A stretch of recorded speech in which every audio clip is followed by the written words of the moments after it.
जी अस्सलाम वालेकुम। उम्मीद है कि आप तमाम दोस्त खैरियत से होंगे। यकीनन ये खबर तो आप तक पहुंच चुकी होगी कि ईरान ने हमारे साथ क्या किया और हमने ईरान के साथ क्या किया। बेसिकली अगर आप ईरान की तारीख देखें तो ईरान जो है ये कभी भी पाकिस्तान का सगा नहीं रहा।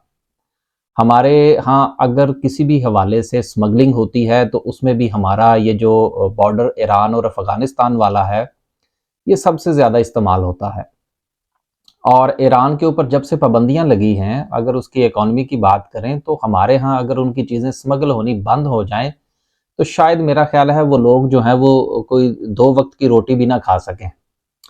चंद दिन पहले मैंने एक वीडियो अपलोड की थी जिसका टाइटल ये था फ़लस्तीन के दुश्मन पार्ट 1। उसके बाद मैं पार्ट 2 जो है वो अपलोड ना कर पाया कुछ मसरूफियत की बिना पर। लेकिन उस पार्ट 1 में मैंने गुजारिश की थी कि ईरान बहादुर जो है ये क्या कारस्तानियां करता हुआ पाया जा रहा है। ईरान का जो किरदार है ना ये मुस्लिम उम्मा में बड़ा मशकूक है। अगर हम पाकिस्तान के साथ ईरान, सऊदी अरेबिया और ये दीगर जो हमारे छोटे अरबी ममालिक हैं, इनके साथ अगर हम ईरान के ताल्लुकात देखें तो ईरान का किरदार जो है ये एक बदमाश से कम नहीं है। सऊदी अरेबिया को आंखें दिखानी हो, छोटे अरब ममालिक को धमकाना हो तो ये सरे फहरिस्त होता है। हौसी बागियों को ठीक है इस वक्त जो है वो मुजाहिदीन का दर्जा दे दिया गया है, तो किसी हद तक मुझे भी इससे कोई इख्तलाफ नहीं है।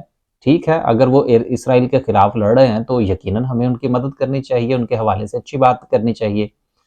लेकिन सवाल ये पैदा होता है कि हौसी बागी जो हैं या हौसी जिनको अब लोग जो है वो मुजाहिदीन भी कहते हैं, ये पैदा किसने किए और ये बेसिकली किसके खिलाफ किए गए थे। और सबसे ज्यादा इनके जो हमले हैं क्या वो सऊदी अरेबिया पर नहीं है। तो ये सारा ऐसा पस मंजर है जो हमें भूलना नहीं चाहिए। अब ईरान जो है वो इराक में भी हमला करता है, दीगर जो ममालिक हैं बेचारे उन पर भी हमला करता है, तो लगते हाथ उसने जो है वो एक पटाखा पाकिस्तान की तरफ भी फेंक दिया ताकि लोगों की जो अटेंशन है वो थोड़ी सी डाइवर्ट कर दी जाए। बेसिकली ये जो तरीका वारदात है ईरान का, ये इस चीज को सपोर्ट करना है कि आपको याद होना चाहिए जिस वक्त इंडिया ने स्ट्राइक की थी पाकिस्तान पर तो उसमें भी उन्होंने कहा था जी कि हमने पाकिस्तान पर डायरेक्ट स्ट्राइक नहीं की बल्कि हमने दहशत गर्दों के ठिकानों पर हमने हमला किया है। और इस वक्त जो ईरान का मौकफ है वो बिल्कुल वही है जो कि इंडिया का मौकफ था कि जी हमने पाकिस्तान पर हमला नहीं किया। इसी तरह से जब इन्होंने इराक पर हमला किया, हमने इराक पर हमला नहीं किया जी, हमने तो दहशत गर्दों पर हमला किया। अब ये अजीब बात है भाई।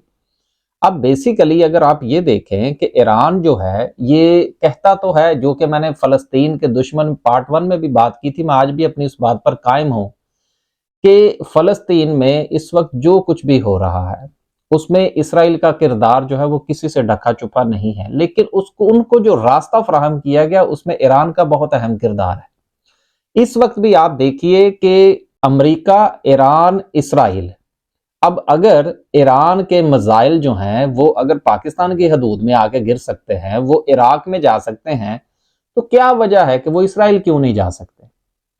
तो यहां पर एक क्वेश्चन पैदा होता है ना। तो बेसिकली वजह यह है कि ये वो काम करने ही नहीं चाहते, बल्कि चाहते ये हैं कि किसी ना किसी तरीके से पाकिस्तान को भी ब्लेम गेम का हिस्सा बनाया जाए।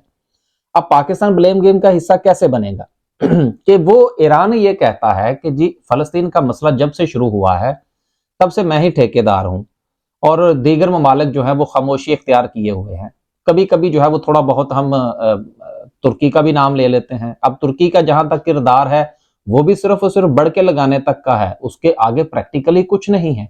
ईरान का किरदार भी बढ़ के लगाने का, और बल्कि अगर हम ये कहें कि फलस्तीन की काज को नुकसान पहुंचाने का है। अब पाकिस्तान जिस तरीके से इन मामलात को दुनिया में उजागर करने की कोशिश कर रहा है, और क्या पता कि पाकिस्तान जो है वो किसी ना किसी तरीके से फलस्तीनियों की मदद कर रहा हो, और ऐसा यकीनन मुमकिन है। अगर हम माजी में देखें तो जिस वक्त बोस्निया की जंग थी तो उसके बाद फिर हमें पता चला था कि क्या मामला थे और किस तरह से हमने उनकी मदद की। या ये जो चचन जाबाज हैं, चचनिया के जो मामलात हैं, उसमें भी अब ये चीजें बहरहाल तारीख का हिस्सा हैं और सामने आ चुकी है कि पाकिस्तान का क्या किरदार रहा। खैर वो एक अलग मौजू है।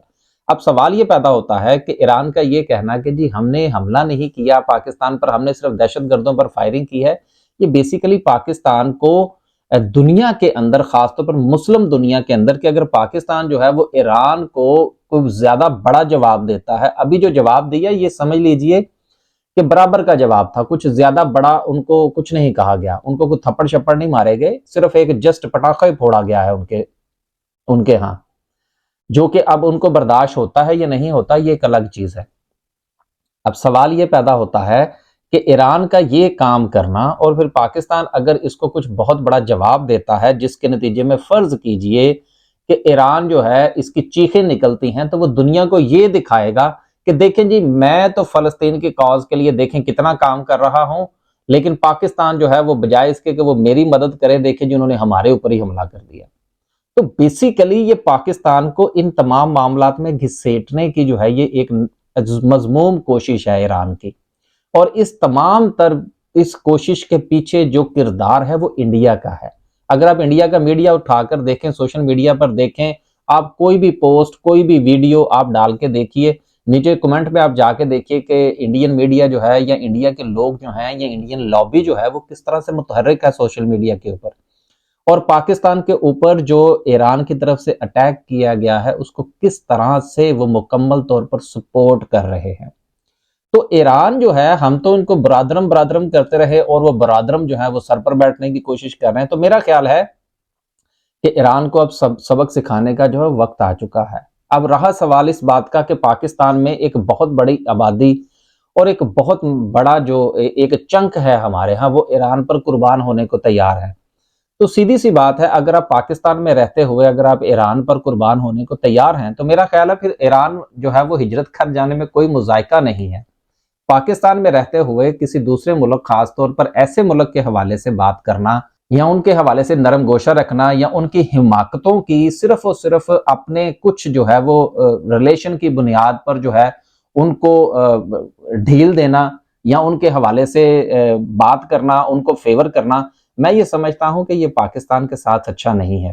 اب پاکستان میں حالات اس قدر جو ہے وہ خراب ہو چکے ہیں کہ پاکستان کے خلاف آپ بات کریں تو شاید آپ کو کچھ نہیں کہا جائے گا، لیکن اگر آپ پاکستان میں رہتے ہوئے ایران کے خلاف بات کریں تو پھر بھی بہت سارے لوگ جو ہیں ان کی دم پر پاؤں آ جاتا ہے۔ تو مسئلہ یہ ہے کہ پاکستان میں رہتے ہوئے اگر آپ پاکستان کے حق میں بات نہیں کر سکتے تو پھر جس کو تکلیف ہے ایران کی وہ ایران چلا جائے، پاکستان میں پھر وہی رہے جنہوں نے پاکستان کے لیے بات کرنی ہے۔